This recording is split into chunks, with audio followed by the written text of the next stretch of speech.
All righty, baseball fans, here we are. We are just about ready. I'm going to apologize right out of the gate, okay, to everybody that could potentially be listening to this show right now. I am at home rather than in my studio, and I've had a hectic few weeks. And my dog lives in this house, and you're going to notice if you haven't noticed already, okay? So just bear with me as my dog makes an unbearable amount of noise. I will do my best to mute myself while he's going insane. But in the midst of all the chaos, we do have a show tonight, and it's an important one because Dalton's Dodgers have officially won the National League pennant. They are headed to the World Series. Game 7 of the ALCS is tonight between the Mariners and the Blue Jays. As I rightly predicted as the playoffs began, it was going to be a Mariners-Blue Jays ALCS. It is George Kirby, Shane Bieber on the bump tonight for Game 7. Should be a very exciting game in Toronto. And we're right there. I mean, we are right there for the pinnacle of the baseball season, what we all wait for as the season begins. Dalton, how are we feeling, my friend? I'm sure, like I said, you've made it, you know what I mean? So, we are not sharing the same experience this year as we did last year, but I'm sure you're feeling pretty good today, my friend. Yeah, our show this time last year was admittedly a little bit more fun. I think we were both excited for that one, whereas I fear I might be the only one excited for this one. But yeah, I mean, look, from a baseball fan perspective, I'm elated, right? I mean, everything that as you and I started to talk about the turn the Dodgers were taking in September, the hope was, wait a minute, maybe they're just turning into that team now. And that's kind of what seems to have happened. Now, the part of this that's most remarkable is the offense is not really doing much. Like, they're not hitting a great deal, but they're just allowing like one run every night. And if you allow one run every night, they're gonna get a couple across. And so, I think obviously the sweep of Milwaukee was great. The starting pitching has been the story so far, which is just an insane thing to imagine after last season when there just wasn't starting pitching for the Dodgers. So, yeah, man, look, I mean, we'll talk plenty about the Dodgers. I'm obviously really excited for the World Series starting Friday. Anxious to find out tonight whether the Dodgers will be on the road in Toronto to start or home against Seattle to start. Yep. And we will certainly be active once the World Series starts. It is exactly what I expected from the National League side of the bracket. And again, we'll talk about that a little bit more as we go on. Obviously, an incredible, and we're obviously going to talk about what Shohei did in Game 4, which is quite possibly the greatest game ever played by a Major League Baseball player. Just for the fact that, hitting 3 home runs and then throwing 6 2-hit innings, striking out 10 is, that's quite the, show of dominance. I mean, that really was the, for the lack of a better term, like that was the absolute pinnacle of what we know Shohei Ohtani to be. So before we get into everything else, okay, because we'll talk about that series between the Dodgers and the Brewers, which turned out to not really be much of a series. We'll talk about Game 7 tonight. We will make predictions on that tonight. We'll make predictions for the World Series, given the outcome of tonight's game. We'll talk about, the way that it's presented is, and the way it gets talked about is the, quote, Dodgers ruining baseball thing. We'll discuss that a little bit later as well. So we'll talk about that. Again, it's once it gets down to this, this is the important stuff, but let's talk about my early exit Yankees. I will say, because I can't even remember if we were on before the Yankees got eliminated or not. I believe that we were. Yeah. But here's what I'll say, okay? There is a legitimate fear in my mind, and I don't want to be the kind of Yankee fan that overreacts to everything. But I'd be lying if I said it just felt different. I even said it last year when the Yankees went to the World Series. It just doesn't feel the same as it did. And I think that's a sentiment that a lot of Yankee fans feel, is that when I was growing up, like I was a baby when the 90s Yankees dynasty was a thing. Okay. So like when they won 4 World Series in 5 years, I don't remember any of that. Okay. I was born in 96. So like, I don't remember any of that. It was before I was in grade school. So the first World Series that I can recall is 2009. That's the only World Series that I've seen the Yankees win. But even in the 2000s, and it's crazy to say this because this is now 15 years ago at the least now. I mean, when you're talking about the Jeter, A-Rod, Jorge Posada, Mariano Rivera, Andy Pettitte, Mark Teixeira, like Robinson Cano, like you talk about, especially the team in 2009, which is obviously my favorite Yankee team ever. It was near perfect the way that I remember it. It saddens me that it feels like ever since then, they just haven't been able to not even recreate it, but even come close to it. It just doesn't feel right. It feels like the Yankees operate at a different level right now than top-tier organizations. And it's easy for me to compare the Yankees to the Dodgers because I'm on a show with Dalton every week, right? And I see what the Dodgers are doing, even if I wasn't, but I see what a team like the Dodgers do, okay? And the Dodgers were bad for a number of years too, but I see what they're doing now, and that used to be what the Yankees did, and it just isn't anymore.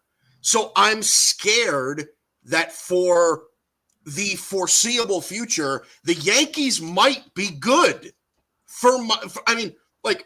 I don't remember a time in my life when the Yankees were legitimately bad, but I also have only had a couple of experiences where they were really, really, really good. And it's the Yankees. I feel like I should feel that damn near close to every single year. And I know that I sound spoiled in a lot of people's eyes because you have people like our good friend Tristan, right? Our good friend Tristan's a Cleveland Guardians Indians fan, okay? They teeter, and recently they've been pretty good because they've gotten good at developing and all that, whatever. And they don't spend a ton of money. And I sound spoiled as compared to a Pittsburgh Pirate fan. I get it, okay? But the Yankees are the Yankees. And they don't feel like the Yankees anymore. And that's just that is as bare bones as I can put it. They don't develop major league talent very well. They simply don't, especially offensive players. I do have faith in the fact that they can develop some pitching, but this is not a team that spends money like they used to. This is not a team that develops players the way they used to. This is not a team that values the same things that they did 15, 20 years ago. And those things have to change as time does, but it almost feels like the Yankees used to be the pioneer of what was coming next. They were ahead of everybody else. Now it feels like they're behind. Like they have to play catch up with the rest of the league, right? They're not as good as the Blue Jays. they're not as good at what the Rays do than the Rays. They win more games than the Rays, but the Rays are better at developing players than they are, right? Teams like the Brewers, and Yankee fans never used to be jealous of the Brewers. I don't want to be jealous of the Brewers anymore. That's crazy to me. So I come away from this season thinking, okay, it was going to be an uphill battle after losing Juan Soto, okay? But even with Juan Soto, we were a flawed team. And I thought that the quote-unquote pivot that we made after we lost Juan Soto was good. I did. Max Fried was a great sign, and it turned out to be fantastic. He was great for the Yankees this year. Cody Bellinger was great for the Yankees this year. The season we got out of Trent Grisham was otherworldly. I mean, who saw that coming? But again, it still doesn't feel the same. It feels complacent. It doesn't feel urgent. It feels very run it back. That's how I feel. So I'm Mike, I'm worried. That this is not going to continue, or that this is the Yankees that we are going to continue to feel for the foreseeable future. Yeah. I want to interject because I agree with some of that. I think some of it is a little overblown.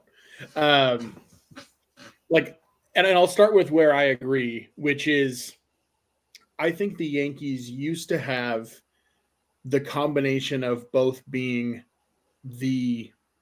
one of the premier development organizations that was cutting edge with everything, and also the organization that was willing to go get any and every player, right?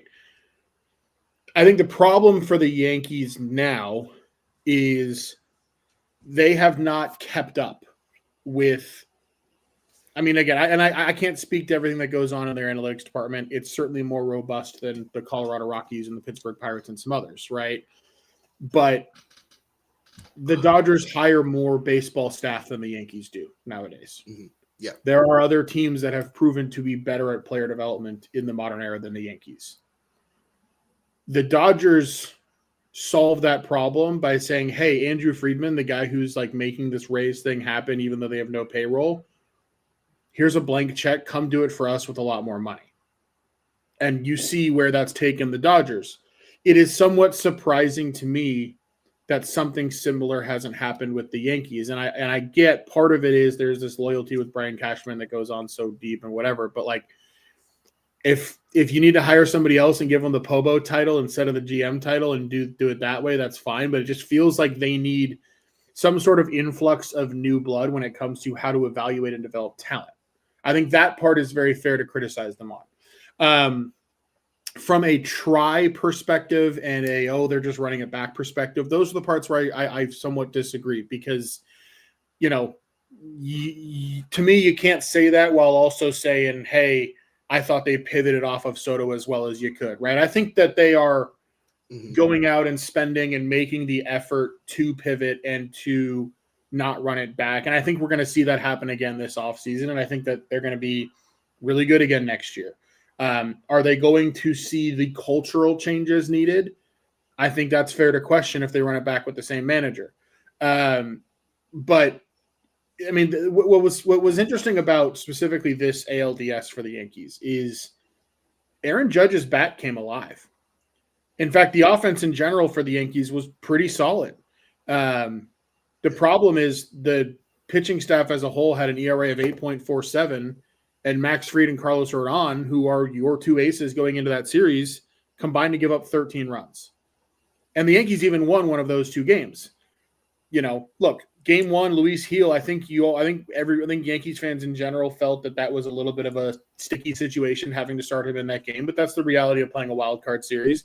But the expectation was, hey, okay, maybe they get us with Luis Gil, but now we're going to go Rodon and Fried back to back. And this is where we can take you. This is where you can pull the series back your way. Well, both those guys get shelled. And even though you won one of those games, now you're down 2-1. And as amazing as Cam Schlittler was in the wild card round, and, as much as that was a really special thing to watch, and I think that kid's going to have a great career, the reality is you're expecting a rookie to go out there and, hold off elimination for you. And look, he was competitive. And he did. It's not he didn't do enough. Yeah, he was good, right? But you end up in a situation for the Yankees where your most reliable option is a rookie. That's not where you want to be. And it's unfortunate. It's baseball, right? Like you had your two best pitchers came out and put up a stinker back to back in a really tough spot for you. Blue Jays offense got really red hot and teed off on the bullpen too. But I don't think it was a lack of the Yankees trying to acquire the talent. I think the problem is when you're always having to try to acquire the talent because you're not developing any of it in-house, the whole operation becomes really flimsy. And it becomes very like, hey, we can stack this really high, but it's somewhat made of playing cards. And I think it's two things that are contributing to that. It's the player development and it's player acquisition and development, right? Of like going and scouting and developing players, but it's also the culture. And that's where I think like the fact that the Yankees once again dealt with a defensive bugaboo all year is unacceptable if I'm a Yankee fan. Because it's like, dude, no, that like you came out and got butthurt about getting mocked for that after the World Series and you didn't fix that. That's controllable. Like that is, right? That's effort, that's focus, that's controllable. That's holding guys to a standard. And that's clearly not happening there. And so that part, I do think it just falls into a category of not being buttoned up. So if I'm the Yankees, I probably would get rid of Aaron Judge and try to find a new voice for that clubhouse because it's not the talent, right? There's enough talent in there. Aaron Boone, not Aaron Judge, right? Aaron Boone, yes. Sorry, Aaron Boone. Yeah. Aaron Boone, not yeah. No, it's like, oh my god, you're keeping Aaron Judge around. But yeah, I mean, I think so. I mean, to me, they need a new voice. They need to shake up the culture in there.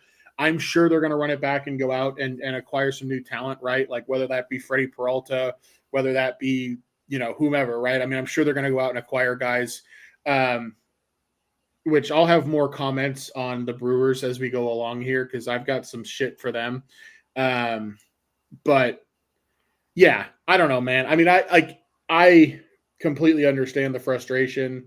The other thing that I think is tough for the Yankees is this Blue Jays team feels a lot like the 2023 Rangers to me, where like they right now on this run are a World Series winning caliber team.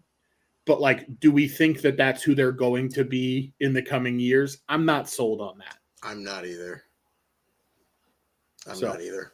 Yeah, I think you're right. I couldn't have put that better myself as far as like that, the fact that you need to keep acquiring talent because your player development isn't working. I mean, I've been preaching that for 2 years. Yeah. Right. The Yankees should not have to be in a position where their payroll needs to keep inflating as high as it already is because, okay, now Anthony Volpe's a bust, so now we need to go get a shortstop.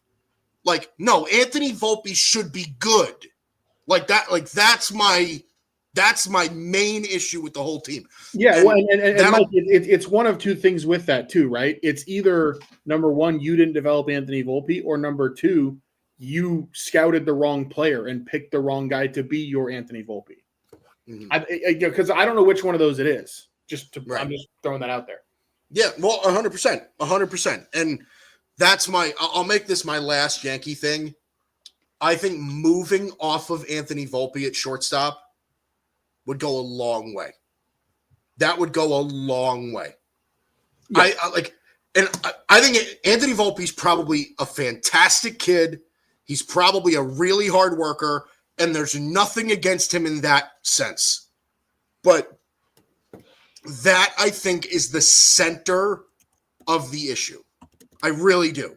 I really, really do. It is not just Anthony Volpe, the player. It is the Yankees, like, consistent support of Anthony Volpe that I think is the biggest problem. Okay? Aaron Boone yelled at a reporter during a press conference because they questioned whether Anthony Volpe was their best option at shortstop. Like, that's a legit question. The guy led the league in errors this year and strikes out 45% of his at-bats. Like, that's a real thing. So, okay, I'm done with the Yankee. I'm done on we'll talk about him in the offseason. I'm done. Okay, we've moved on. Now we have more important things to talk about. Let's talk about Game 7 that's happening tonight.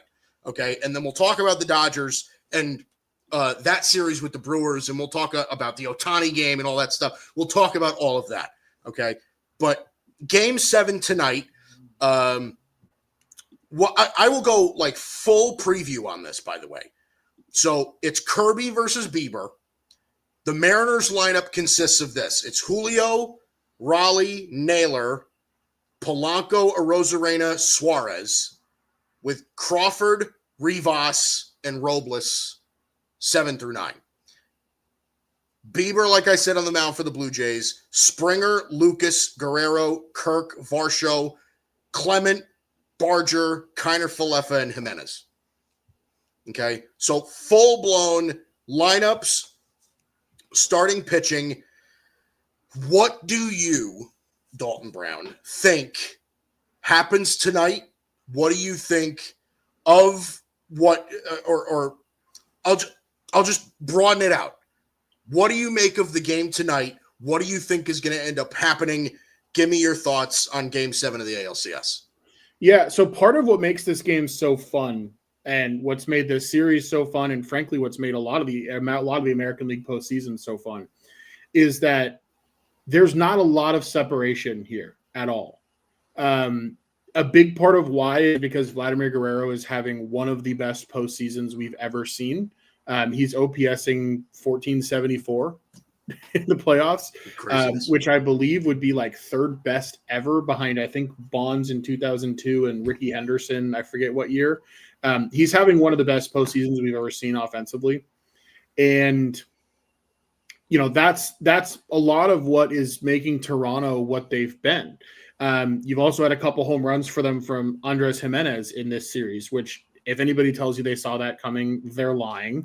So I think that I kind of want to look at it more from like a keys to the game perspective than from a just making a pick perspective, because I think, to me, I would say maybe 53% I lean to Toronto winning this game, but I think it's such a toss-up that it's more interesting to think about like what's going to lead to a winner. Couple things. Number one, George Kirby has to be better. Like, you know, he's going to be in the strike zone, but he has to find a way to miss bats. Yeah, he got shelled his last time. I don't think they're going to let him go more than 3 innings, Mike. I would be surprised if Seattle allows the same pitcher to face Vladimir Guerrero twice in this game. That's possible, yeah. I'm fully expecting that their goal for George Kirby is once through the lineup. I think after that, we're probably going to see Brian Wu try to go once through the lineup. And then I think it's going to be all hands on deck. I think you're probably going to see Luis Castillo in this game. You're definitely going to see Gabe Spire and Andres Munoz in this game after they didn't pitch previously. And then it's going to be whoever else they can possibly squeeze an inning, squeeze a batter out of, get an out with as the game goes along. But the priority is, like, Vladimir Guerrero right now is the kind of locked in at the plate where you have to be really careful about what spots you face him in. You need to walk him if necessary, and you cannot let the same pitcher face him twice. So that, I think for Seattle, those are the most important things. Look, for both of these teams, what makes this very different than how that Dodgers-Brewers series shook out for the most part, these teams have been very home run reliant offensively, and it feels like that's kind of been one of the big stories here, whether it's Jorge Polanco hitting a couple, Andres Jimenez hitting a couple, or whether it's the stars in Raleigh and Vladimir Guerrero. So I think a lot of this comes down to, like, not allowing your opponent to build an inning. Like, there are probably going to be a couple homers hit in this game. Are you walking a batter in front of that homer? Right? Are you letting them build an inning and add pressure to you? And if they are building inning, are you making the pitching change quickly enough? Game 7 is like nothing else in baseball. Like, there's no such thing as holding pitching back here. And Major League Baseball is already doing both of these teams a favor by not starting the World Series until Friday. So you really have nothing to worry about on the back end either. You're going to go into that Dodgers series with every single pitcher minimum 3 days rest. So you're obviously laying it out on the line here. I think if the Mariners win, I think that Jorge Polanco is going to play a big part of it because that's just been a story of their postseason. I think if the Blue Jays win, Vladimir Guerrero Jr. is going to be a big part of it, and maybe Addison Barger. But I can't wait to watch it. I kind of lean Toronto. I just feel like after those first two games, they've really turned this series and been the better team. But I'm really excited to watch it after we finish up here. Yeah, it is going to be a fantastic game. It's been a very even series. It really has been. It's been a fantastic series. We've gotten blowout type wins on both sides in this series as well, which is incredible. So I am certainly excited to see that. I can't imagine. I mean, I can imagine it, I guess, but I think it's kind of unlikely that George Kirby gets shelled twice. I really think that George Kirby is the type of pitcher at this point in his career where, like, if you get to him twice, like that's pretty insane. So, I kind of feel pretty confidently about that. You said something before that stuck with me a little bit. The Blue Jays this year feel a little bit like the 2023 Rangers, right? Where it just feels like the path is kind of carved for them a little bit. They are playing incredibly good baseball. They are a team that explodes on you at any given moment, right? I mean, it made me nauseous during the ALDS, hearing, as much as I love Joe Davis, hearing how Joe Davis and John Smoltz during the broadcast talked nonstop about how much contact they make and how different they are from all these power hitting teams. Like, it made me want to puke, but because they were praising the Ernie Clements and the Addison Bargers and the Alejandro Kirks and guys like that simply put the ball in play, right? Like, that seems to be their MO, is that they don't strike out all that much. They put pressure on the defense. And you have Vladimir Guerrero Jr. that backs all of that up, having an insane postseason. So, and Mike, if I can interject real quick on that, because I think that's a really important point that you bring up. A big part of, not to bring this back to the Dodgers, but a big part of why last year and this year have felt different for the Dodgers is because they're doing that, right? Tommy Edman, Teoscar Hernandez, Kike Hernandez, like Miguel Rojas. It's because guys like that in the bottom half of your lineup are consistently putting the ball in play and applying pressure and putting good at-bats on teams. Right. For so many years in the playoffs for the Dodgers, it was, well, I hope Justin Turner hits a homer, right? It's great because he was amazing in the playoffs, but it was always, man, I hope we hit a big homer, right? Because then you couldn't, because there weren't those momentous innings. And I think the Yankees are a little bit in that box right now. I mean, first of all, part of what makes Joe Davis great is that when you're losing, you can't stand him. When you're winning, you think he's the best thing ever. And like, that's how you should feel during a baseball game. But I think that for Toronto is part of why I lean their way tonight against Seattle, because Seattle doesn't feel like they're applying pressure the same way. It feels like it's Eugenio Suarez or Cal Raleigh hitting big homers here and there. But when they've loaded up the bases, they can't, they're not stringing together hits. It's a lot of double plays, right? They don't they have a bunch of guys in the middle of that lineup that are not very fleet of foot. And so it's been kind of a different type of thing for them where it feels like they need to hit a couple homers. By the way, and we can get to it in a minute, but we also need to acknowledge that Eugenio Suarez home run in game 5, one of the coolest postseason home runs of our lifetime. And that, by the way, coming in obviously at the perfect time, but also in the midst of Eugenio Suarez essentially being terrible for the Mariners ever since they acquired him. Yeah. It's like Eugenio Suarez was a monster this year for the Diamondbacks. As soon as he set foot in Seattle, his batting average was cut into thirds. Like, it was unbelievable, the kind of decline that we saw from him once he put on a Mariners uniform this year. I do want to say, like I said, I love Joe Davis. I think, by the way, I think Joe Davis is the best baseball broadcaster probably since Joe Buck. And I think it's possible that he could be better than Joe Buck. That's how highly I think of Joe Davis. Anyway, I'm sorry. Broadcasting note over. But yes, I look, the Mariners to me are the better team on paper. And I said that from the beginning of when we were making predictions. I think the Mariners are a better team. I really do. But the Blue Jays have a way of finding a way to win. Like, it drives me crazy that, and part of this is because I hate them, but this is like Ernie Clement. I want to like Ernie Clement so bad because he's such a scrappy, good traditional ball player. He really is. But he's got the most punchable face I've ever seen in my life. Like, that guy makes me want to kick him in the shins. It's the same thing with Addison Barger. I want to punch him. I do. But he's a good ball player. But I think that's a kind of part of it, right? Like, the Blue Jays have kind of taken on this, like, they probably view themselves as likable. I think they're very hateable if you're coming from my perspective. But my point is the energy. I think there's a different energy right now with the Blue Jays. And I'm not one of those like hippy dippy, like aura guys, but it just seems to me like there's a lot of good surrounding the Blue Jays right now. And like, I think they're going to win. I really do. I think they're going to win. It just feels like, and I've been a doubter all year. It just feels like they have something that the Mariners don't. And I think the Mariners are better. I do.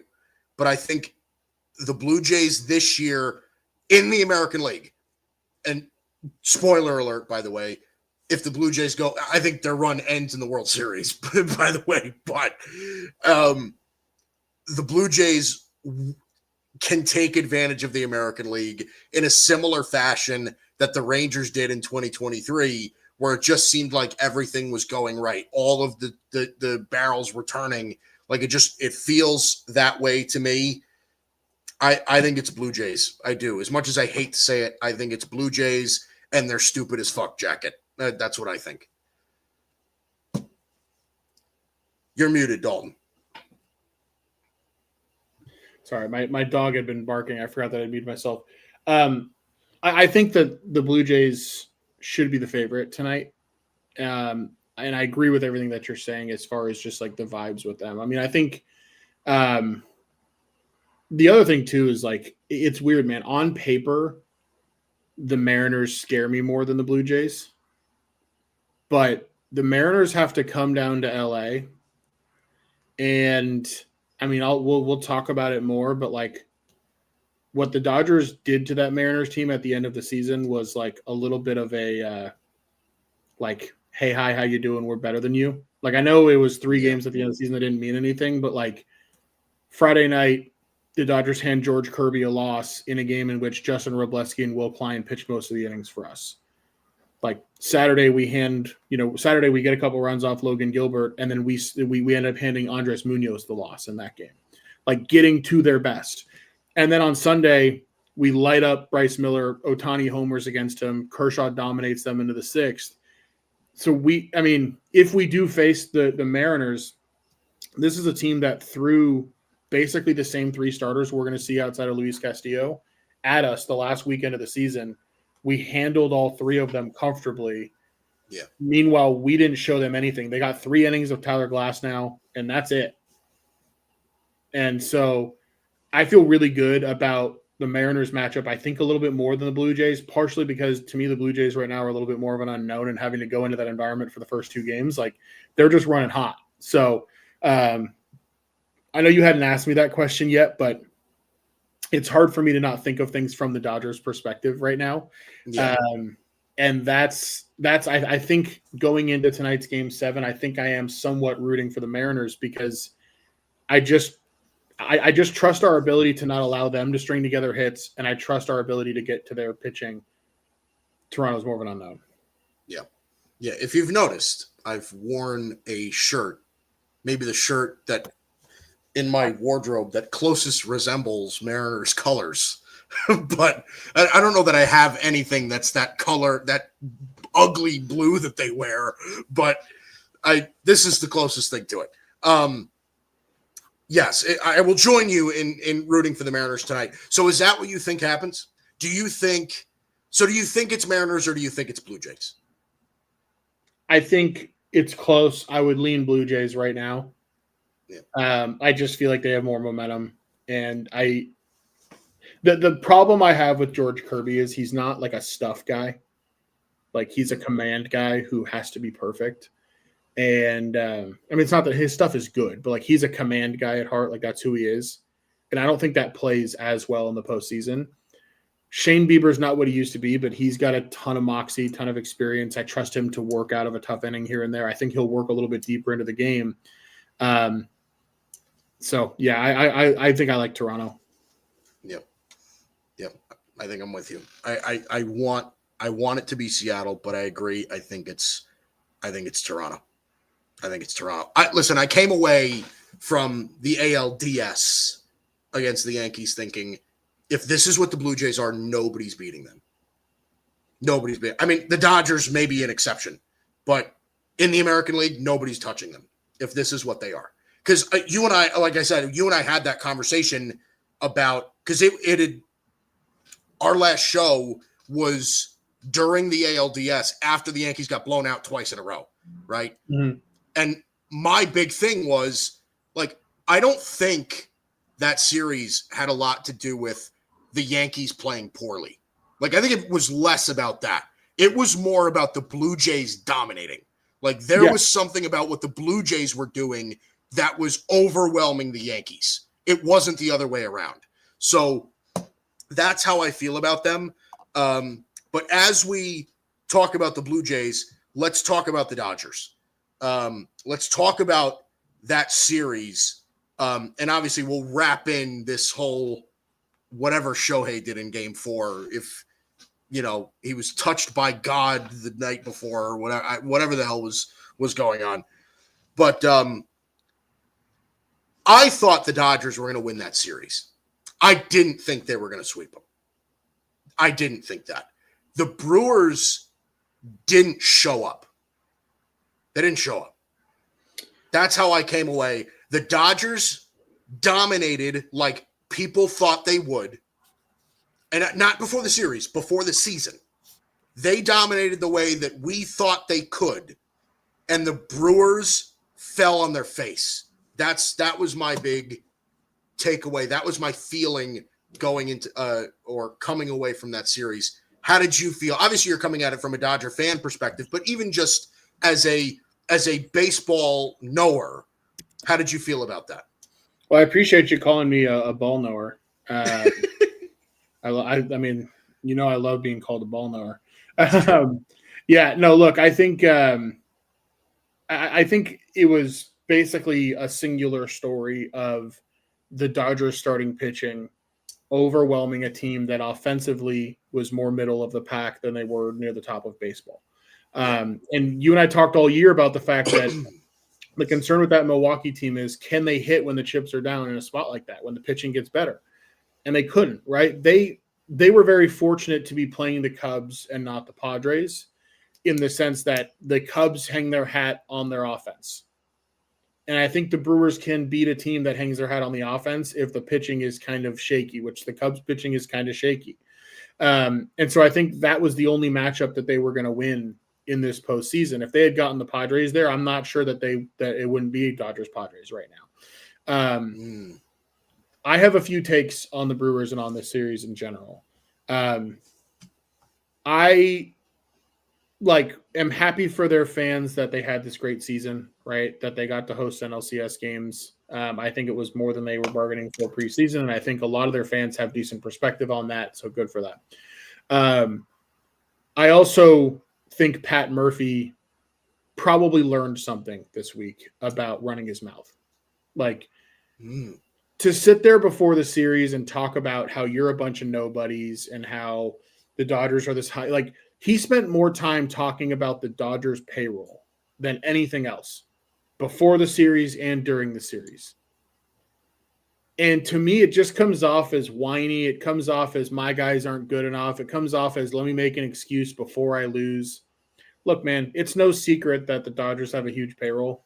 Like, yeah, man, that's the truth. We're aware of that. The Dodgers are aware of that. Instead of just kind of letting that be something that existed, you allowed the Dodgers to turn that into a sort of rallying cry of like, oh, these guys want to be anonymous? Sure. Let's make sure you're anonymous. Like that's the vibe this series started to get off as it went along. I mean, him coming out and saying, hey, I don't think anybody on the Dodgers could name 8 players on the Milwaukee Brewers. He said that. Dude, like the Dodgers scout more than anybody in baseball. I promise you they know everybody on your roster up and down. And to come out and sort of like be that kind of tongue in cheek with it, it just you got your wish, man. Like you so badly wanted to be a team of nobodies that nobody cares about. You got it. Okay? You got it. Now you're a team that nobody cares about, that nobody's going to remember because you got swept, you scored 1 run in each of the games. Congrats. You got exactly what you were asking for. And you can sit there and bitch and moan about the Dodgers ruining baseball. We remember the way you were talking when you swept the season series, right? We remember all the tweets with the brooms. We like, I don't know what to tell you. You don't get to have your cake and eat it too. When the Dodgers struggle in the regular season and you sit there and you mock them and you say, oh, this is the best team money can buy. Ha, ha, ha. You don't get to turn around when they beat you and go, they're ruining baseball. It's not fair. No. Like it just doesn't hold water. Like, so, you know, I don't have like a lot of disdain for many Brewers players or anything like that, but I think Pat Murphy learned a lesson about running his mouth. Okay, so yes, I agree with you in the sense that it probably was not the wisest decision. I think that Pat Murphy, more than anything else, was probably trying to rally his troops rather than start beef. You can do that. You can do that in your own clubhouse. You know what I mean? Once you start going to the media and your talking points are all about the Dodgers, they're going to hear it. And again, I don't know if that contributed to any of this, but I can certainly tell you that from a fan perspective, it made me go from like, I don't mind the Brewers. I'd like to beat them because I want our season to move on, to me going from that to feeling like I want to step on their throat. And I wouldn't be surprised if that same thing was echoed in the Dodger clubhouse. And I think that was evidenced by Dave Roberts' comments after Game 4, where he goes, everybody wants to talk about how we're ruining baseball. Okay, let's just embrace that. Let's ruin baseball. Like, if you're like, to me, turning the Dodgers into this villain is disingenuous, first of all. But second of all, like, fine. They're going to occupy that role now, and you're not going to like it. Yeah. Well, here's what I'll say. Because I think the Dodgers were already the villain. I don't think the Brewers made them the villain. I think the Dodgers were already the villain. Like and a lot of it is obviously due to the perception that they have ruined baseball by signing everybody and having this gigantic payroll and signing Shohei Ohtani to $700 million with 90% of the contract deferred out until 2070 or whatever the hell it was. But so I think like you're right in the sense of that Pat Murphy probably made a mistake. I think Pat Murphy's a great manager.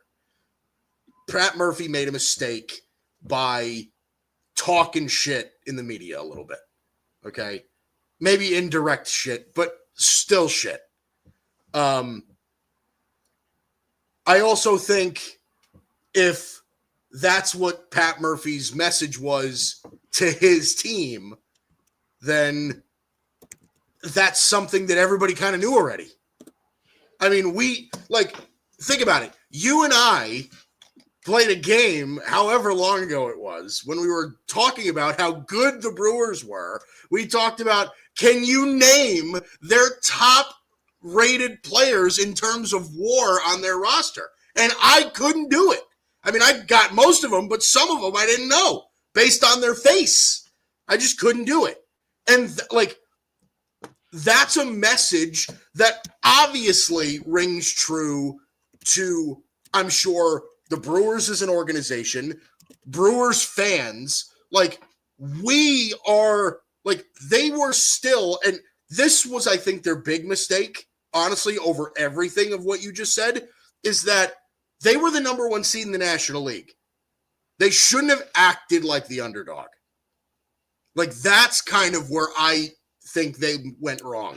Is, yeah, they talked a little bit of smack about comparing themselves to the Dodgers. The Dodgers have this crazy payroll and, you know, their players can't even name our players. Like, I get that. But, like, you guys were the number one seed. You guys were the best team in baseball this year. Act like it. Have confidence. You know, like, Mookie Betts who? We have Garrett Mitchell. Like that's what I wanted to hear. That's what I want. You know what I mean? Like, even if it's just in jest, that's what I wanted to hear. I wanted to hear the Brewers saying, I don't care if you spent $400 million, we're better than you guys. Instead of, well, I mean, it really is like going full Billy Bean on him and said, well, it's an unfair game. Like, that's, I think, where they went wrong. Like, they really should have acted more like the number one seed in the National League rather than the team that has to go up against the mighty Dodgers. That's what it is from my perspective. I mean, I agree. I don't think it helps them at all, right? I mean, like, you're setting that narrative up for your team, and like, now when you get dominated in game one, now it's more true than it was before, right? Now it goes from, oh, maybe it's just a rallying cry to like, oh shit, maybe it's true. And I think that's real. And so I think that, you know, but look, at the end of the day, they got outclassed. I want to mention one thing, Mike, that I've been kind of researching before the show and as we've been talking about it. Because part of where I think, and I'm just transitioning a little bit into this like Dodgers ruining baseball topic. Mm-hmm. The thing that really bothers me about it is, like, and I kind of touched on it already, but I went and I looked at Yahoo, ESPN, and Fox, okay, which are just the first three outlets I could think of to say, who did they all pick to win the World Series? Since everybody right now wants to talk about how the Dodgers are so much better than everybody and how they're ruining baseball, who did they all pick, right? Because I have to assume a lot of them picked the Dodgers, right? No. At Yahoo, there were 6 people who made picks. They chose the Phillies, the Yankees, the Phillies, the Brewers, and the Phillies. Okay? 0 of the 6 picked the Dodgers. At ESPN, there were 19. Give me a moment to count here. We've got 21, 23. There were 25 analysts at ESPN that picked the World Series. Only 4 of them picked the Dodgers. 12 of them picked the Phillies. Okay? Fox had 3 analysts pick. None of them picked the Dodgers. So in total, out of between those 3 networks now, I'm looking at 34 analysts. 4 of them picked the Dodgers. Like, this is not a team that all year people were like, oh, well, just wait, they're going to turn it on. So now that they do turn it on, you don't get to act like you thought this was going to happen. You don't get to act like they broke baseball when all season you said they tried to break baseball and it didn't work. No, like, stop. And also, if we want to talk about the real issues that face our game, right? A couple comments. Number one, Dave Roberts making a joke in response to quite a bit of shit that they've been listening to, saying, hey, let's go ruin baseball, is not the reason we're going into a lockout in 2027.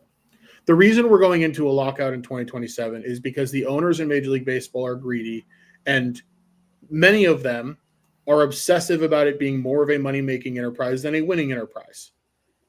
If that's the choice that an owner makes, I don't want to hear them crying poor. There's been something that's been going around Twitter, I'm sure you've seen it, Mike, of percentage of payroll that's spent, or excuse me, percentage of revenue that's spent on payroll.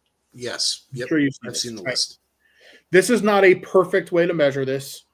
but I do think that it's somewhat telling. Okay. The Dodgers spend 73% of their revenue in 2024 on 2025 payroll. They brought in $752 million of revenue. And if you include luxury tax, they're spending $549 million of that on payroll. Okay. The Milwaukee Brewers brought in $335 million and spent $137 million of that. That's 24th highest in terms of percentage. That's only 40% of their revenue is going back into the team's payroll. The other part of this that I don't think gets talked about enough is these two things beget one another. Okay. So an example of that is the San Diego Padres.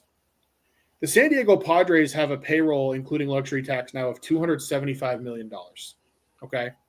My entire life, the San Diego Padres were described to me as a small market team. They still are a small market team. San Diego is not a very big city, right?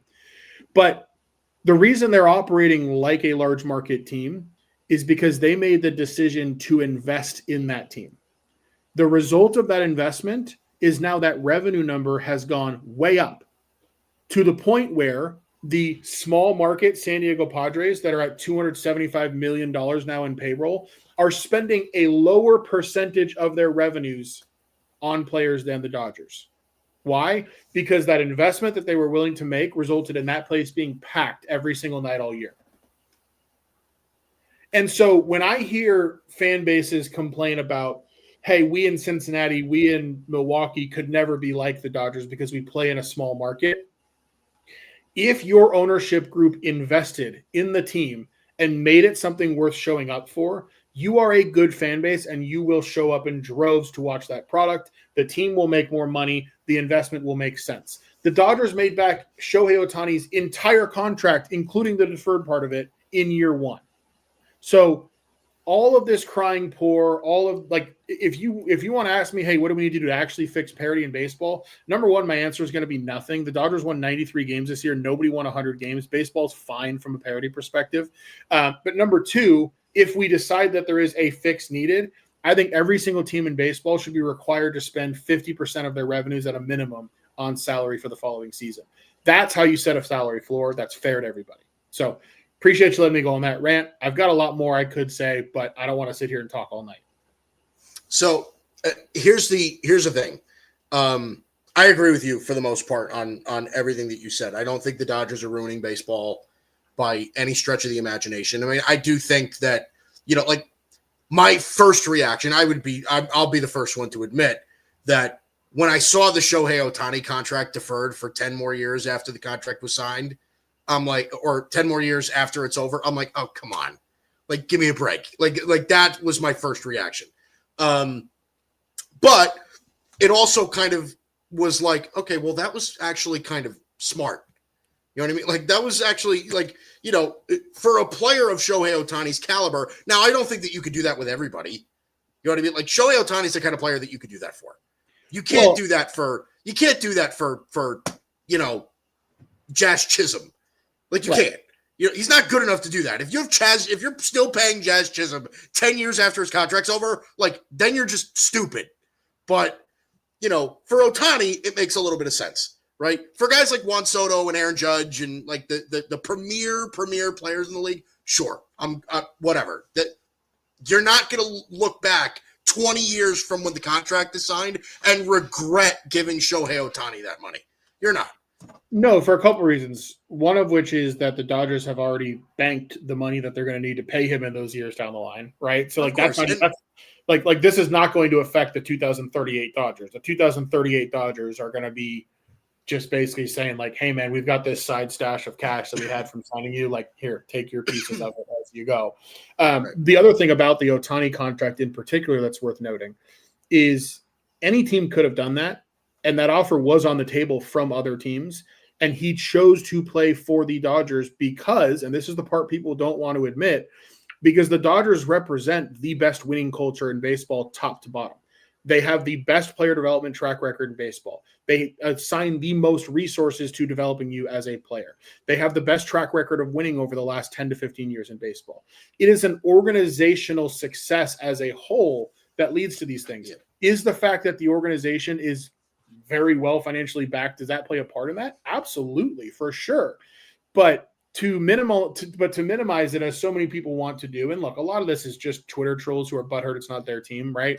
But to minimize everything that's happening to, well, they're just spending more than everybody else, is at best ignorant and at worst disingenuous, and that's kind of all I really have to say about it.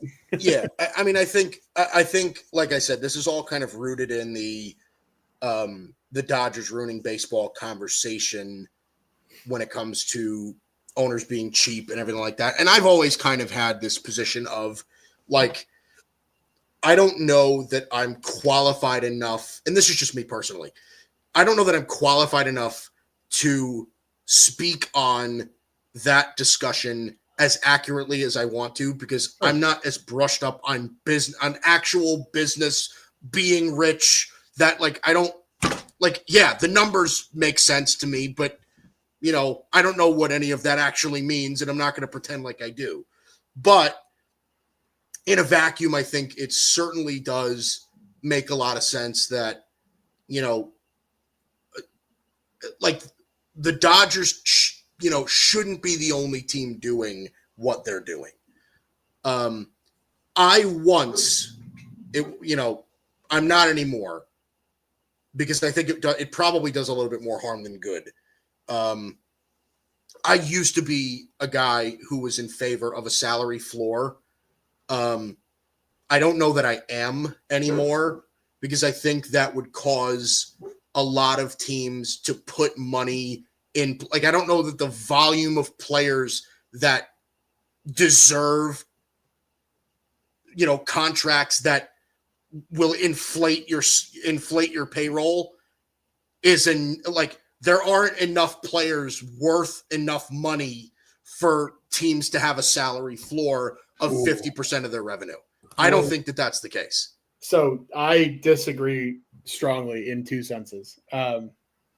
One of the ways that I disagree is I think that what you would see happen, like, for example, if that were the case, Blake Snell probably doesn't sign with the Dodgers, right?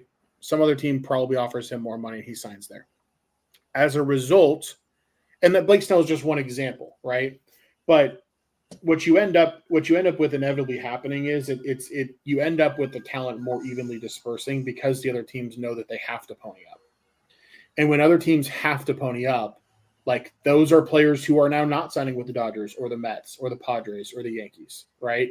Like, it acts in a similar fashion to a salary floor in that way. And so to me, the market will correct itself from, like, a talent versus getting everybody to 50%. If the result of that is players getting paid more, I think that is a net good for the sport. And I think it's a net bad.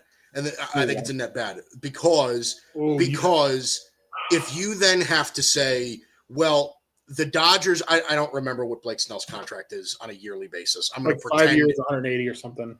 Yeah. So let's round down, or let's just pretend it's $35 million a year. Sure. Okay. If signing Blake Snell to the Dodgers is going to cost $35 million a year, and then some team has to pay him 40, okay, or some team has to pay him 45. Well, that means that team is going to be strapped in when Blake Snell is 38 years old with a $45 million payroll on Blake Snell's contract that's probably backloaded, so it's probably even more. So, like, I think you're just strapping yourself in for more bad contracts that teams can't get rid of. And that restricts you even more from improving your team. So a couple thoughts on this. Number one, I'm very politically pro-labor. We're not going to talk politics, right? But to me, like the people who make the money for you getting paid more, to me, is a net good for just the industry as a whole. But I also, to me, this whole idea of, well, now you're going to have, like, I think this sets up a scenario. Let's say they implemented this for next year, right? Now, a team that needs to get to their number might sign Blake Snell to a 1-year, $70 million deal, right? Just hypothetically. I think you're going to end up with players getting paid closer to what they're worth on a 1-year deal. And you're going to end up like it's a little bit not totally dissimilar to what you see in the in the NBA, which has its positives and its negatives. But I think that like you're going to end up with more creative deals being made. It's not just going to be, oh, Juan Soto's on the market. It's going to be 15 years and $1 billion, right? It's going to be, well, wait a minute. Like I can go there and make $40 million a year for the next 6 years, or I can go to this other place that like needs to hit its number this year, and I'm going to make this different amount.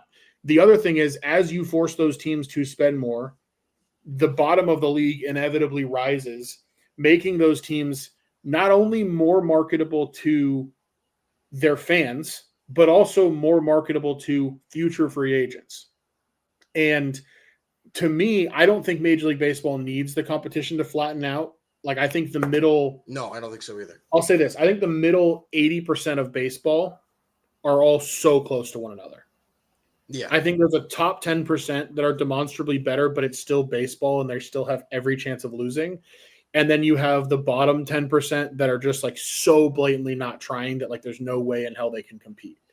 But everybody else from like the Royals and the Marlins on up to like the Braves and the Padres are kind of all in a category where like you could see anything happening really.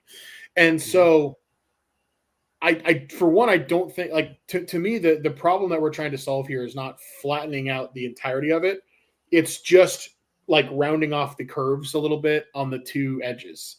And I am not in favor of a solution that is basically like, well, we just need to pay these players less and reward these teams for spending less by making it easy for them to compete. To me, it's like, no, either pony it up or sell the fucking team.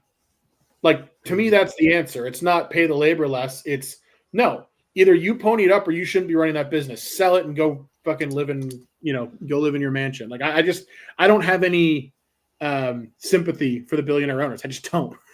Yeah. Yeah. Well, I mean, listen, look, I think that fact of it remains true is that like teams look at teams like the Brewers and teams like the Guardians and teams like Tampa and we've had this discussion before and say, well, look at how good they are with a small payroll. Like we could be that instead of having a $350 million payroll like the Yankees and the Mets. Like they kind of look at it as, and this is why, again, we've talked about this at length, but this is why the Dodgers have gotten so good is they've taken the two philosophies of ownership of like winning and being good and merged them, right? Player development and being cheap and spending a whole bunch of money. They've literally combined both of those things. They said, okay, we're going to develop players better than everybody else, and then we're also going to spend more money than everybody else, and we're just going to create this Goliath that nobody else can eclipse. And so far, in the 2 years that they've been perceivably doing it, right, because I'm going to call it since Ohtani, right, they're like I said, spoiler alert, I think they're going to come out of this with 2 straight World Series wins, and it's going to work. Yeah, I mean, but I think it's worth noting that at the outset of this playoff run, the Dodgers were 3-1 to win the World Series at most sports books. Meaning at the when the playoffs started, it was considered to be a 25% chance that they win the World Series. Yeah. I also think that that's kind of blatantly ridiculous. I mean, really do.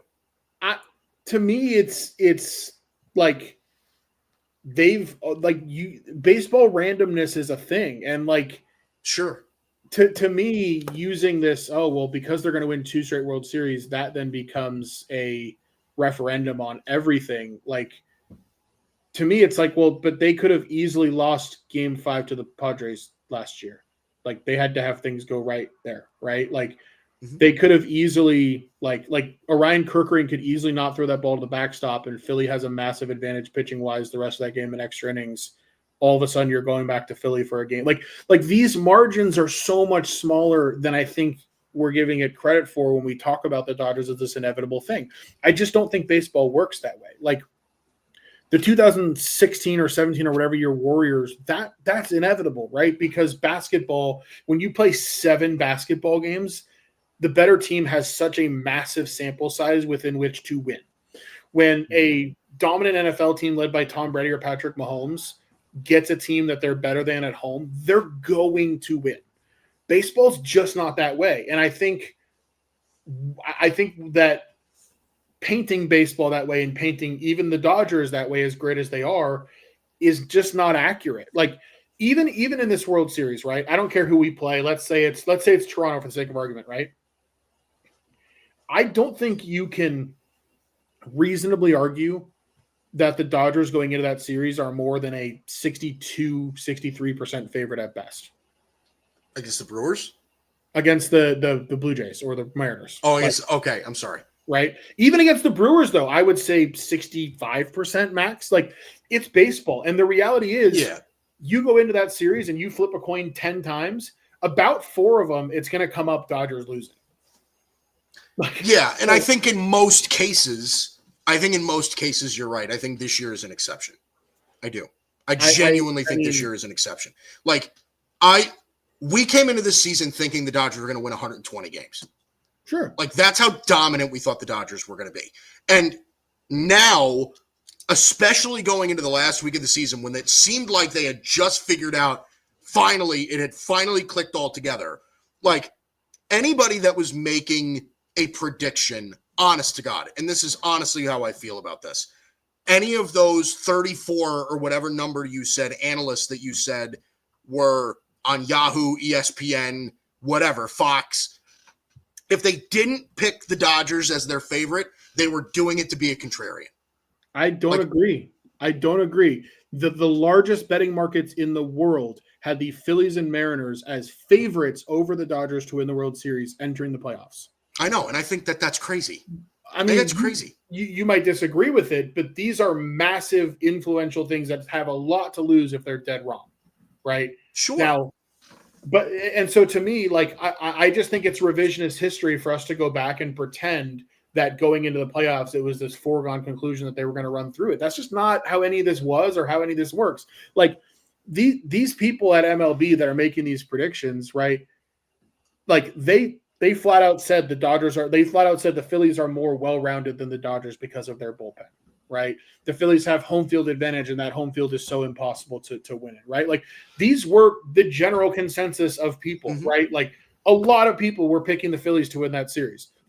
There were some people, maybe not quite as many, but there were still some people picking the Brewers to beat the Dodgers. Why? Well, because the Brewers are the best team in baseball all year, and they were playing at home. Like, I just think – and part of this is that for me as a Dodger fan, it's really frustrating that, like, I'm watching my team come together in a way that I dreamed about all season. And I know as I watch these games how nervous I am during them and how many jams you're getting out of, and just that, like, postseason baseball is like that. And then you get through these games, like game 1 against the Brewers, right? You get through this game where Blake Trinan, who's been horrendous for months, comes in and, like, almost hits a guy, barely gets out of the inning with the bases loaded. And then as soon as that game ends, you have to hear more on Twitter about how it's your payroll. It's like, no, man, like, the Dodgers are finding ways to execute in big spots, and that's fucking cool. And I want to be able to celebrate that without 50 people telling me that it's just because we pay more. Like, yeah, we do pay more. I think that's why we're here, but I don't think that's why we're winning every single game night in and night out. I think we're winning games night in and night out because we're scouting better and because we're executing better. So anyway, No. I think that's 100% true. I don't think the Dodgers are good simply just because they pay more. No, listen, I've said it from the beginning. I've always felt in the beginning of the year, especially in the beginning of the year, that after what the Dodgers did in the offseason, and that's, again, why we call it the offseason and not, we don't award things in the offseason. I thought the season was a foregone conclusion. And throughout the year, even with the Dodgers struggles, I always said to you, I said, if the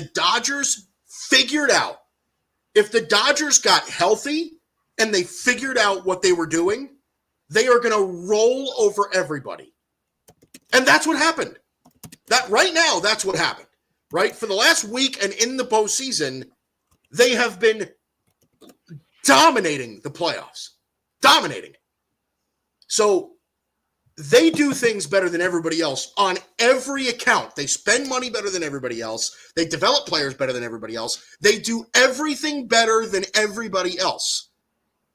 So I think anybody that genuinely thought, well, the Brewers are pretty good, they're not the Dodgers. I don't care what their record is. I don't care what their record is. And I get that the Dodgers have had their struggles, and I get that their bullpen was a mess during the season and all of that stuff. I get that Mookie Betts was having a bad season until August or whatever the hell it was until he finally turned it around, and they got injuries and all that. I understood all of that.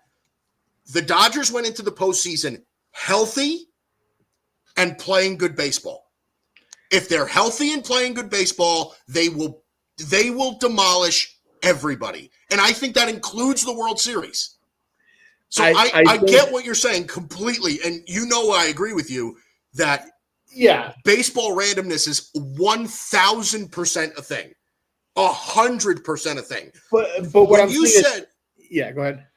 No, but when you said like the Tigers could 1,000% win the World Series, they absolutely could have.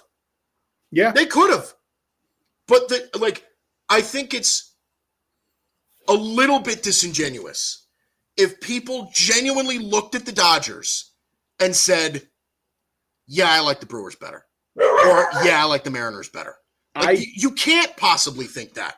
Look, so here's the thing. I think the reason you feel that way is because you've been convicted in these opinions all year, right? And I will give you credit for that. That I wasn't convicted in my view of the Dodgers all year. There were I told people back in August, I was like, hey, I don't think we're going to win this. You were worried. You were, yeah. And I think I was rightfully worried. And you were.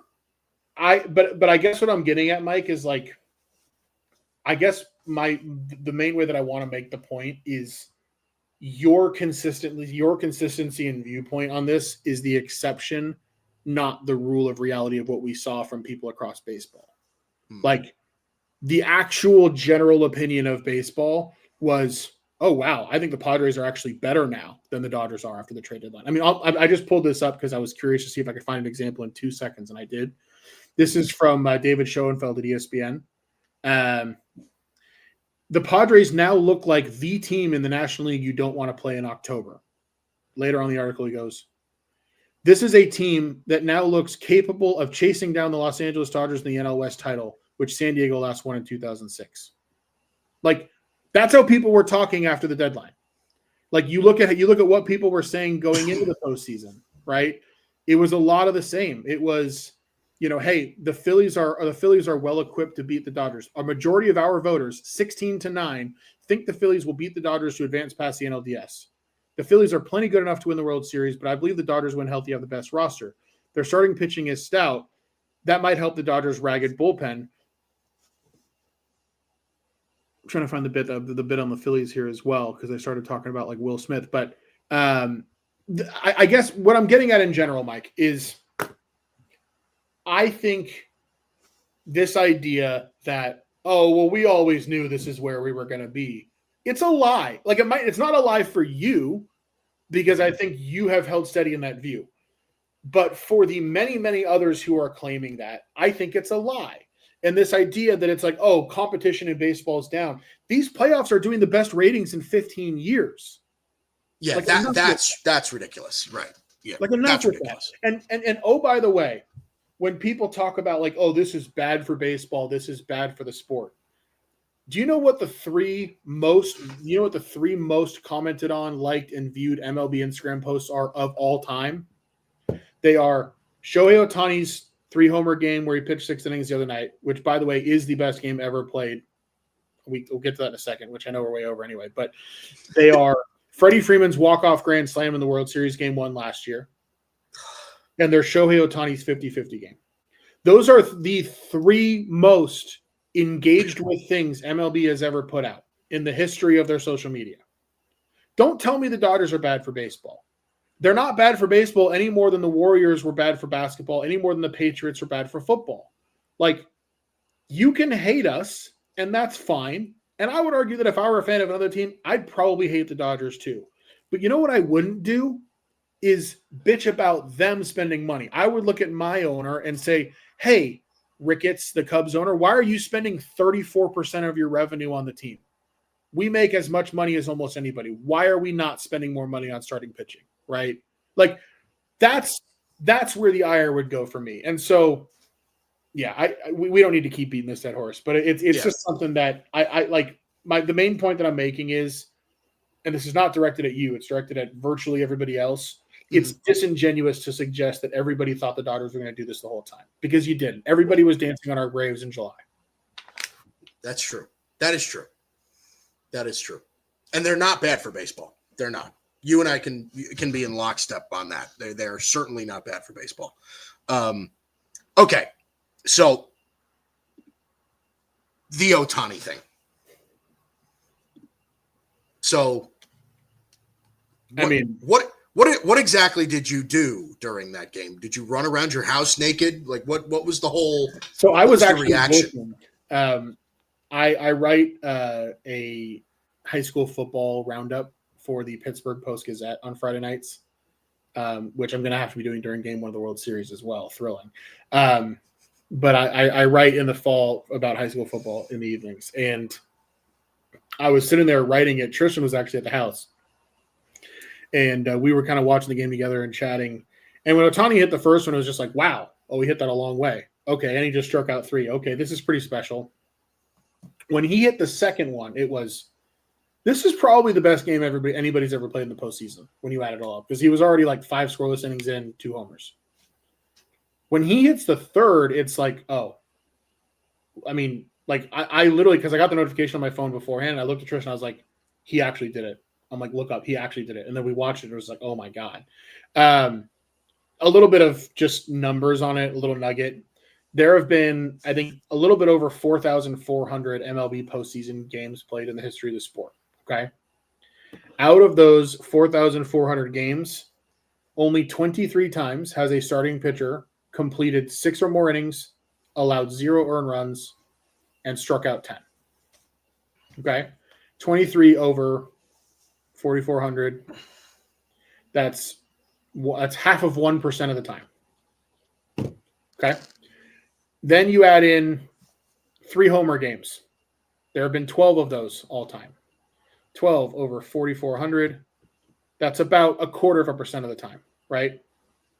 So you have a once in every 200 games occurrence and a once in every 400 games occurrence, both being accomplished by the same human being in the same game. If John Does Math was here, he'd be able to calculate the likelihood of that. But it's right up there with the Auburn-Alabama kick 6 and Tiger winning the Masters in 2019 in terms of like least likely things that we've ever seen happen in sports in our lifetime. Yeah. I said it earlier. That is what, like, that's what Shohei Ohtani, like, that was what, like, the fantasy of Shohei Ohtani was like. Yeah. Okay. What everybody imagined Shohei Ohtani being like, that was what it was. Mm-hmm. Like, that was the absolute peak. Like, Shohei Ohtani will probably never do that again. Okay.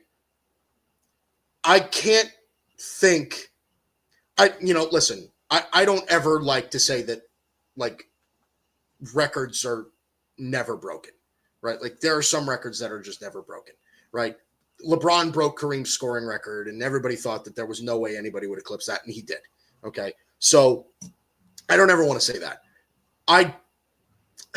As much as I want to say, baseball's evolving and we're going to get more two-way players and stuff like that, which we probably will, right? Right. I don't know that I'll ever see that again. No. I don't know. I would make an argument that even if you take out the accomplishments of the pitching, right? Let's say he went out there and pitched 3 innings and gave up 4 runs.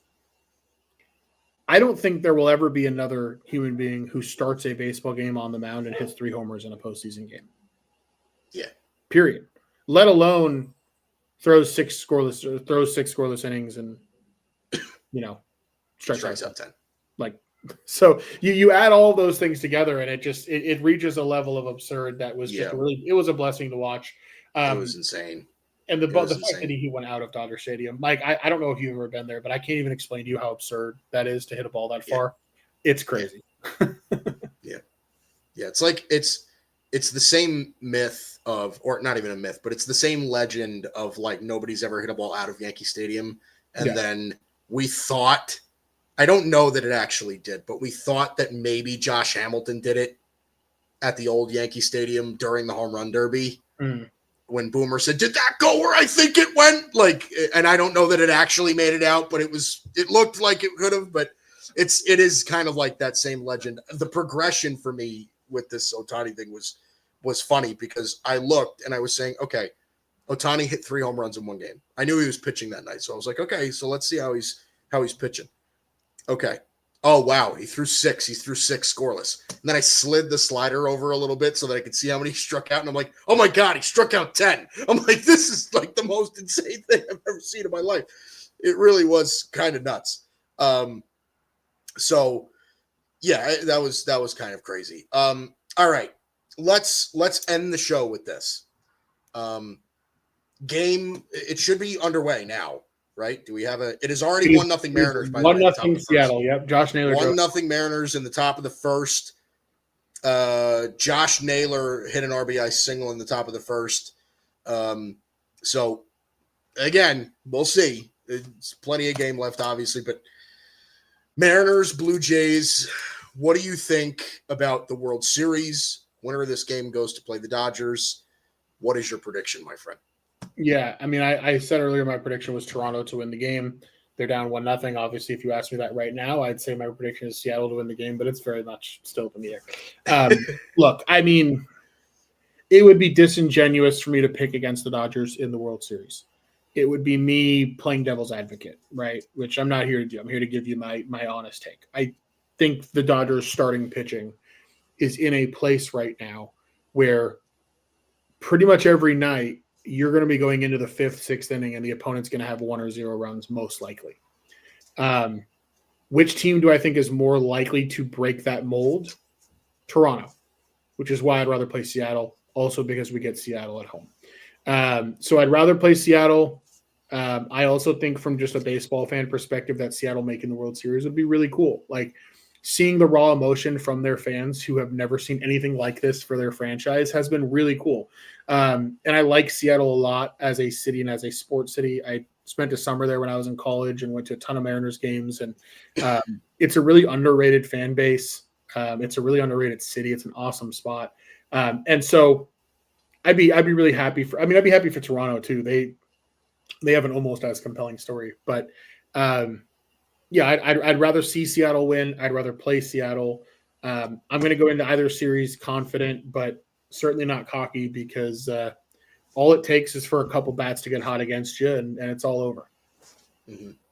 Well, I certainly agree with what you just said about if there's anybody that can break the Dodgers between the Mariners and the Blue Jays, I think the Blue Jays have that mold of like getting that right amount of hot to blow the whole thing open.